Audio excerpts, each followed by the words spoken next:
So, when you play Battlefield 1, do you get a lot of frame drops, frame jitters, or just overall frame issues? Well, I think you come to the right video. Now, I made a video on how to get better FPS in Battlefield 1 a while ago, but it was the Battlefield 1 beta, and it kind of just had tips to make your overall PC run faster. I will leave a link to that video in the description below. This video is updated and actually gonna increase your FPS in Battlefield 1, as well as your overall PC, but mainly focusing on Battlefield 1. Let's get into the tips. So the first thing we're going to want to do is actually go into our documents folder, and you'll have plenty of games folders. I have Adobe, Arma 3, and then Battlefield 1. Okay, click into here. So what you're going to want to open up in here is ProSave_profile. You're going to want to open this up with Notepad or Notepad++. I have Notepad++, so I'm just going to open it up with that. So the first thing we're going to want to do is actually look into this column. It's called texture quality, shadow quality, stereo convergence. By default in here it's going to be 2 here for shadow quality and shader quality. Now if you have a really bad like if you get very bad FPS, you can go with 0 here. You're not going to have any shadows, or they're going to really look bad. You could go with this and you're just going to have really bad shadows. But shadows aren't near as important as other things, and they're just going to get you a ton of FPS. But I actually like trying to get as close as I can to 144 on high settings. So I actually just put these at 1. So another thing you can actually change is your full screen refresh rate and your resolution hertz. Now for me, this might be different for others, but I had 60 here, just like that, and you should have it on 144 if you do have a 144 hertz monitor. If you don't, obviously keep it at 60, or if you have a 120, put it at 120. But I was getting a max cap of 60 FPS when I was getting around 100 and some with a 144 hertz monitor, so I was like losing out on what I paid for. So after doing all those changes, you can hit save. There's additional things you can do no matter what. Even if you disable motion blur in game, this is gonna be on 1. You can put this on 0, which I suggest, and you can change other things as well, contrast and better things like that. So the next thing we're gonna want to enter is our Battlefield 1 files path. For me, it's Western Digital G, Program Files 86, Origin Games, and then Battlefield 1. You can do this by going into new text document, opening up the text document, save as, and name this like user.cfg333. Is it a CFG file? Of course it is. So once you made that file, you're going to want to open this and paste in everything I have in the description below into this file and hit save. Now, before you do that, keep in mind our specs are different, our monitor is different, so we're going to edit those accordingly. For you, if you have a 60 hertz monitor, just put this there. If you have a 144 hertz monitor, just put 144 frames. This is the max frames that you can get, and it's good to not go over what you can see. Like if your monitor is 60, no need to have it at 70. It actually just adds extra strain, so just leave it at 60. I can't see anything over 144, so I just put it at 144.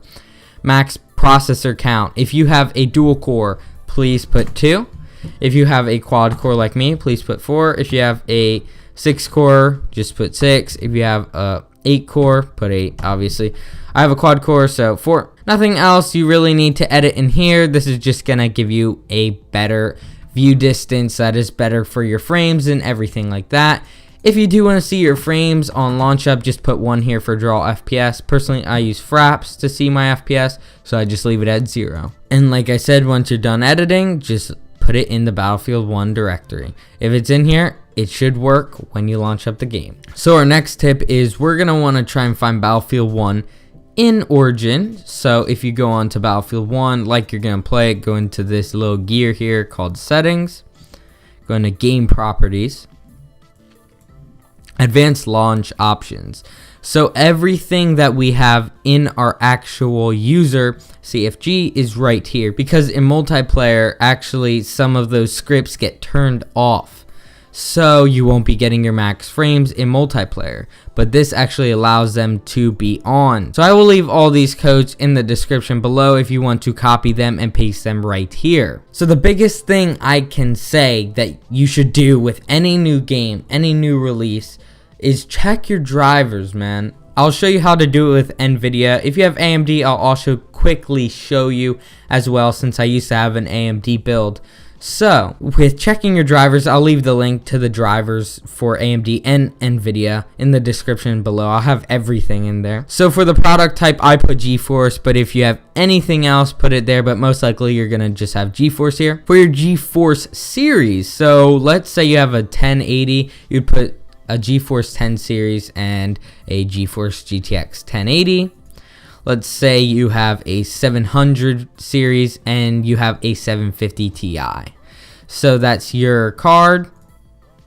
But for me, I have a 900 series and a GTX 970, so I put that there. And for your operating system, you just want to put what you have. So if you have Windows 7, put 64-bit. And I have Windows 10 64-bit, and hit search. So the newest one is 375.70, and if you would look at this, it says, you know, remastered Skyrim, Call of Duty Infinite Warfare, like all these new game title workarounds. Like the drivers are meant for these new games.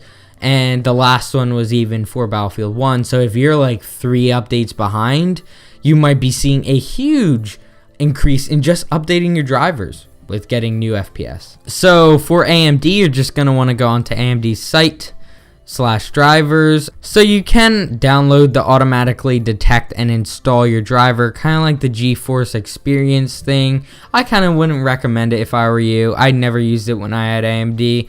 What I did was, I'll just show you how I actually used this to actually find my old graphics cards drivers. So select a value. If you have an APU, you would just put an APU, but I had desk card graphics.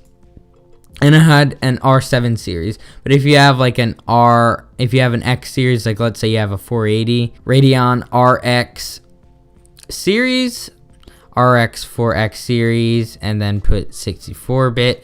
But remember, I had an R7 260X, so there you go. And then Windows 10 64-bit, display results. Oh, the newest one is the 16.11.2 hotfix. And if you go into release notes, it's all just the same as the old one. Kind of DirectX 12 support and fixes for kind of new games. Definitely going to give you an FPS boost. So the next application we're going to be using is the Unpark CPU application. This is especially useful for AMD builds. Not so much Intel, but either way, if you do have AMD, I highly recommend you do this.